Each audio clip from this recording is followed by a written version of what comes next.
Pada belanjawan 2021, kali ini kita nak berikan pengkhususan tentang persekutuan fiskal dan juga wakaf. Mana dalam belanjawan 2021, dana 1.4 bilion ringgit untuk bertingkat pengurusan wakaf. Ya, untuk berkongsi bagaimana inisiatif tersebut dapat memberi manfaat untuk membangunkan ekonomi umat Islam dan juga memperluaskan syiar Islam dalam negara, kita cukup berbesar hati dapat menerima kehadiran tetamu di studio ketika ini Profesor Abdul Ghaffar Ismail, Profesor Ekonomi Kewangan Islam Universiti Sains Islam Malaysia. Assalamualaikum. Assalamualaikum. Sihat Prof? Alhamdulillah. Alhamdulillah. Ya. Baik, kita ingin melihat tentang tentunya dalam pembentangan bajet belanjawan 2021 ada dijelaskan tentang pembangunan syiar Islam dan bagaimana sebenarnya peranan wakaf dalam konteks negara dan juga negeri persekutuan. Mungkin kita boleh kongsikan lebih lanjut tentang belanjawan 2021 persekutuan fiskal dan juga wakaf. Ya.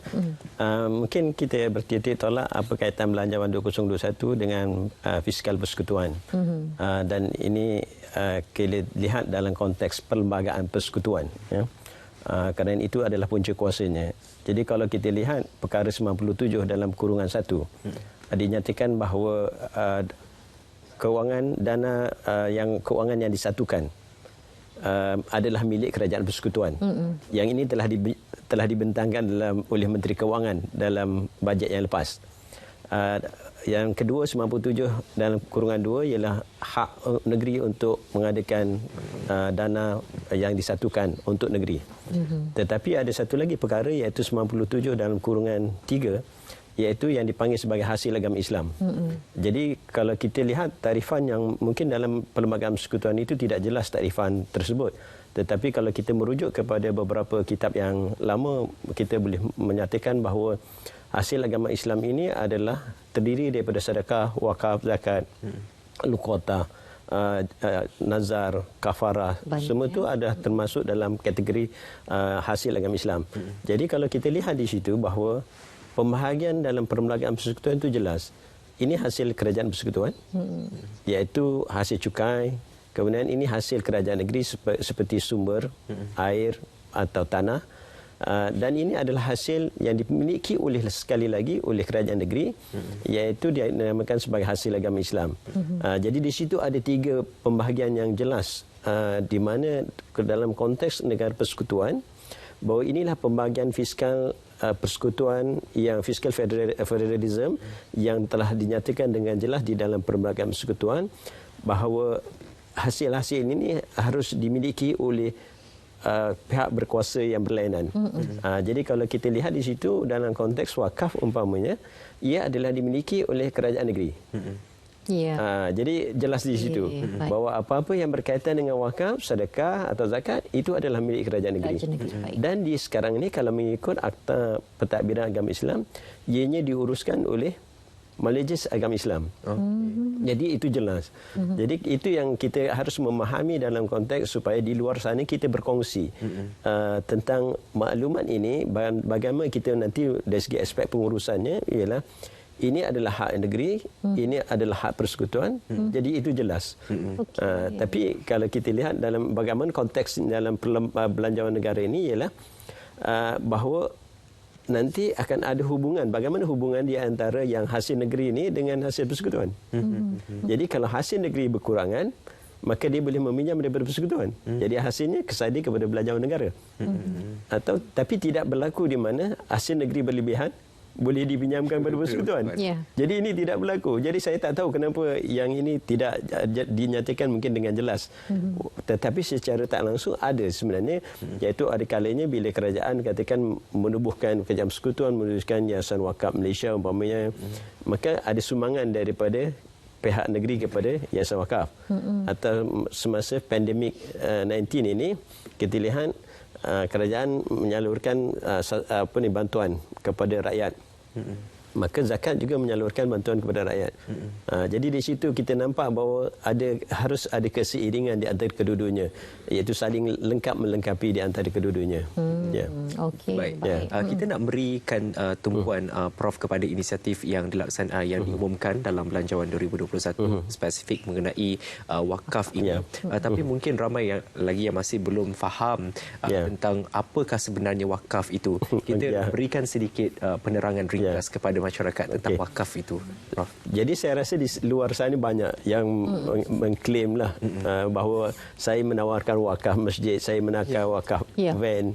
Umpama di kampung saya, di Kampung Baru Parian ni menawarkan wakaf van untuk van jenazah umpamanya, atau di Marsah dulu ada wakaf tunai, dan di USIM ada wakaf tunai.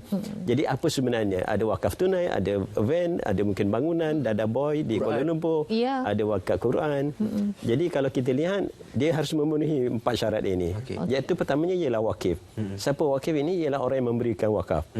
Keduanya ialah orang yang menerima. Siapa yang menerima?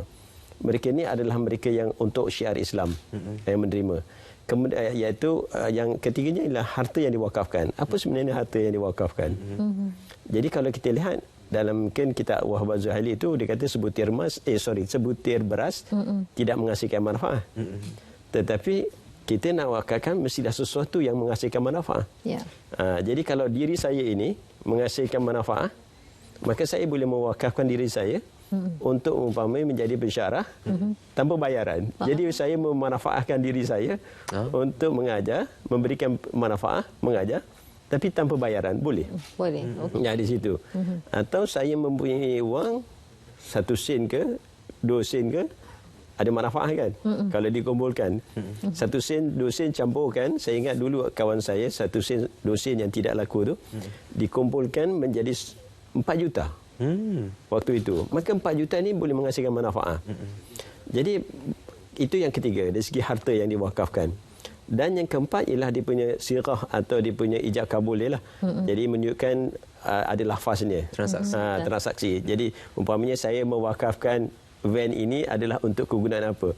Saya mewakafkan wang ini untuk kegunaan pendidikan umpamanya.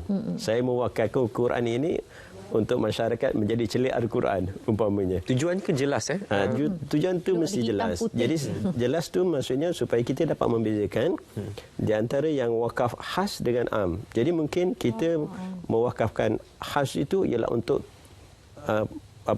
tujuan khas. Jadi umpamanya kita ada wakaf tanah, maka keluarga wakafkan tanah untuk siapa? Anak cucu kita. Okey. Tetapi kalau kita wakaf am, mungkin kita bagi duit, tapi untuk pelbagai tujuan, itu terpulang kepada pengurus. Itu terpulang kepada pengurus makanan. Jadi kalau kita lihat dari segi perspektif ini, wakaf ini memang sesuatu yang berbeza dengan sedekah dan berbeza dengan zakat. Sebab zakat tu wajib, sedekah tu sunat, wakaf tu adalah sunat. Tapi umumnya kalau kita lihat, sebenarnya ini adalah konsep. Kadang saya berbincang dengan rakan-rakan saya bahawa wakaf ini sebenarnya adalah bank kita di akhirat. Kan? Jadi kalau kita ada bank kita di dunia, simpan wang kita di dunia, simpan wang di bank, kita akan dapat wang, dapat balik.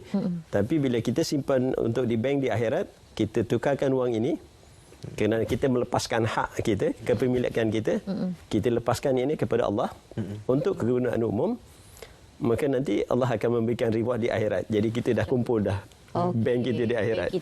Jadi itu mungkin boleh menggalakkan orang ramai untuk mewakafkannya. Apa yang boleh diwakafkan ialah contohnya perkhidmatan barangan, apa yang kita miliki yang boleh menghasilkan manfaat kepada apa saja yang boleh manfaat untuk syiar Islam. Untuk syiar Islam. Pembangunan. Baik, dan satu lagi perkataan kita sering dengar ialah infak. Jadi kita nak tahu juga beza antara wakaf dan juga infak ni. Itulah tadi, maksudnya kita ada zakat, kita ada sedekah, kita ada infak. Jadi sedekah ni atau infak ni kita berikan kepada orang lain. Tanpa syaratnya ialah berbeza tadi, dia boleh menggunakan habis. Baik. Tetapi dalam beza dia dengan wakaf ialah wakaf ni dia punya ain, benda yang kita wakafkan tu mesti mempunyai ciri kekekalan. Perpetuity. Jadi kalau nilai dia 1 juta diwakafkan, maka kena tinggalkan nilai itu 1 juta. Kalau bangunan tu nilai bangunan, maka bangunan itulah sebenarnya bangunan masjid atau bangunan rumah kedai dan sebagainya, maka bangunan itu dikekalkan. Manakala dia punya manfaat dia apa? Kalau mungkin rumah kedai, manfaatnya ialah dia dapat rok sewa. Maka sewa itulah yang boleh kita gunakan untuk penggunaan orang ramai. Baik. Baik.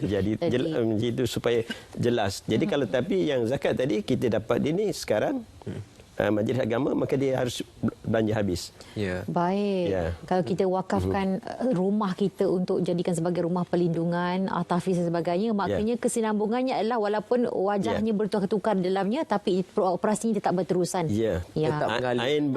Bendanya itu tak ada. Ini sesuatu yang cukup baik sekali, Prof.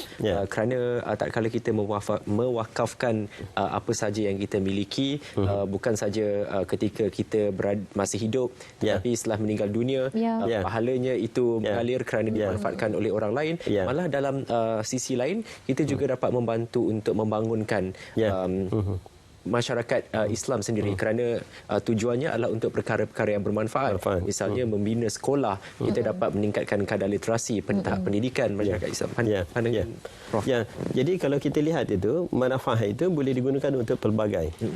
Jadi kalau lihat kita sebagai contoh, waktu saya bekerja di IDB, kita melihat bahawa ada wakaf yang dimiliki masa zaman Osmaniyah, yang dimiliki oleh negara-negara Balkan. Begitu juga di Mesir, kita lihat contoh Al-Azhar University. Atau di Turki sendiri digunakan pelbagai dalam bentuk pelbagai untuk pendidikan dan sebagainya. Jadi wang tadi, ini kita yang digalakkan selalunya ialah sekarang ni wakaf tunai. Okey. Jadi tunai tadi boleh digunakan untuk pelbagai bentuk. Jadi manfaatnya boleh saya bagi untuk dibelanjakan untuk gaji guru, untuk membina bangunan sekolah, untuk membeli pensel, kan, untuk memberikan scholarship.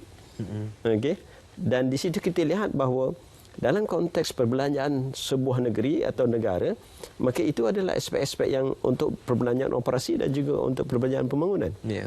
Jadi kita lihat di situ bahawa memang ianya sesuai untuk, dan diiktiraf pun di dalam Perlembagaan Persekutuan bahawa ia adalah hasil negara, hasil negeri, hasil agama Islam adalah hasil negeri yang boleh digunakan untuk dalam jelas di dalam akta itu ialah Social Economic Development, iaitu untuk pendidikan, untuk kesihatan, untuk rumah, katakan untuk menyediakan affordable housing, kan. Waktu di IDB dulu kami wakaf untuk affordable housing. Jadi untuk orang yang tak ada rumah, jadi dia boleh mampu memiliki rumah dengan kita melalui manfaat wakaf tadi. Jadi pelbagai. Banyak manfaatnya. Kita tahu wakaf ni bukan sesuatu yang baru, malah sebenarnya dah dilaksanakan sejak dahulu lagi, mana pada zaman kegemilangan Islam, wakaf antara sektor utama menyumbang kepada kemajuan ekonomi dan juga kejayaan pentadbiran negara. Mana ketika zaman Abbasiyah misalnya, terdapat lebih 3,000 madrasah di Kota Baghdad yang kebanyakannya dibiayai dana wakaf.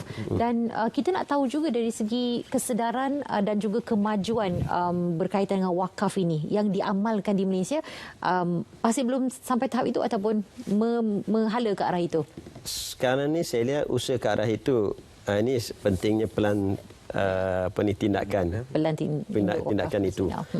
Kerana di luar sana kita lihat bahawa banyak aktiviti yang telah dilakukan sama di negara ini oleh rakyat di Malaysia untuk wakaf di Malaysia atau untuk wakaf di negara lain. Dan kita boleh ambil contoh yang berlaku saya rasa di kebanyakan universiti sekarang ini, mereka menggunakan wakaf tunai untuk pembiayaan pendidikan. Kalau umpamanya di negeri Johor umpamanya dia menyediakan wakaf saham untuk menyediakan perkhidmatan perubatan. Atau di Pulau Pinang umpamanya dia menjadikan rumah kedai untuk disewakan dan dapat pendidikan. Jadi di situ lihat bahawa kesedaran itu telah jelas. Jadi tidak terhad hanya kalau dulu wakaf ni adalah untuk wakaf kubur dengan wakaf masjid. Itu dahulu. Jadi sekarang ni dia punya wakaf ni telah pelbagai dan jenisnya juga pelbagai. Jadi kalau dulu mungkin kalau kita lihat, kalau dalam zaman-zaman waktu saya kecil dulu, saya ingat yang famous ni ialah wakaf botol. Wakaf botol. Wakaf botol. Jadi botol yang kicap ke botol apa minuman ke di collect, kemudian diwakafkan, kemudian dipindahkan dalam bentuk tunai, jadilah wakaf tunai. Baik. Kemudian ada pula lepas tu wakaf kaki. Kalau katakan nak membina satu bangunan berapa square feet, maka saya wakafkan satu kaki persegi RM100. Maka orang berwakafkan sekaki persegi. Jadi di situ kita lihat bahawa sekarang ini wakaf ini itu telah dipelbagaikan, sehingga dalam bajet yang 2021 ialah mereka yang memiliki saham ASB itu mereka boleh mewakafkan.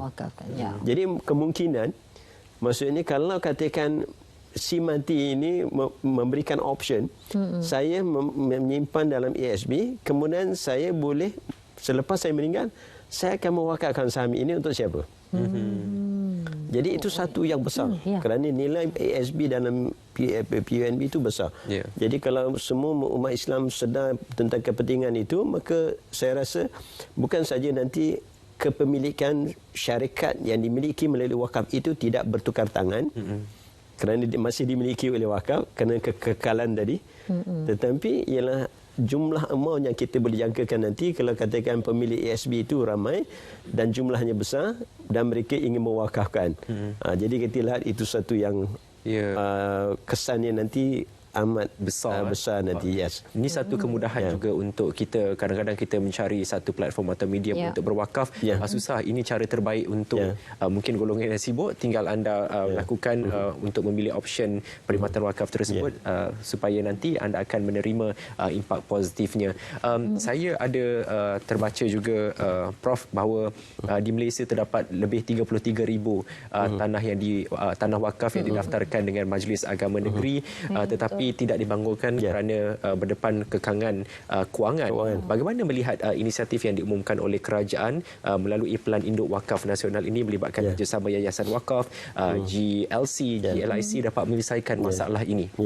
Saya rasa kita kena lihat dulu dari segi berbanyak segi, dari segi wakaf. Ada kemungkinannya tanah wakaf ini tidak dibangunkan kerana kekangan dari segi waktu dahulu. Sirahnya ialah, iaitu ijab kabulnya ialah saya mewakafkan tanah ini untuk pertanian, atau saya mewakafkan tanah ini untuk tujuan ini atau tujuan lain.